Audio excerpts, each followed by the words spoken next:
ভগৱন্ত যে প্ৰত্যক্ষ ৰূপত আমাৰ স্মৃতিলৈ নাহে, এইটো বহুত ডাঙৰ কৃপা। কেনেবাকৈ আহিবলৈ হ'লে জীৱৰ না গতি নাস্থাং হৈ যাব।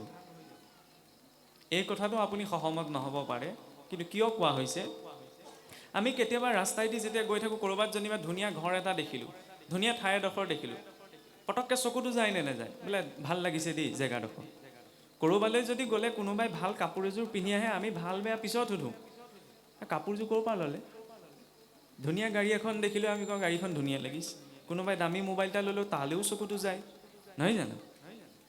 যিটো মানুহে, যিটো জীৱই ধুনীয়া ঘৰখনলৈ দেখি আকৰ্ষিত হৈছে, মানে তাত লাগিছে, কাপোৰযোৰৰ প্ৰতি ইমান চিন্তা কৰিছে, যিটো মানুহে দামী মোবাইলটো দেখি আকৰ্ষিত হৈছে, যিটো মানুহে ভাল ধৰি লওক কিবা এটা সৌন্দৰ্যতা দেখি আকৰ্ষিত হৈছে, সেইটো মানুহে বা ঈশ্বৰৰ দৰ্শনৰ লুটটো ল'ব পাৰিবনে? আমাৰ আইসকলেতো 16 শৃংগাৰহে কৰে, বোলে 16বিধ শৃংগাৰ আছে আইসকল। ভগৱানৰতো 32 অলংকাৰ আছে। সেইটো দিব্য ৰূপত যদি সন্মুখত উপস্থিত হ'বলৈ হয়, আপুনি মই প্ৰত্যক্ষ দৰ্শন কৰিব পাৰিমনে? নোৱাৰোঁ। সেইবাবে ভাগৱতৰ মাৰ্গত ঈশ্বৰৰ দৰ্শনত কিন্তু গুৰুত্ব এটা দিয়া হোৱা নাই, ঈশ্বৰক অনুভৱত গুৰুত্ব এটা দিছে। আৰু সেই অনুভৱো প্ৰত্যক্ষ নহয়, পৰোক্ষ অনুভৱ।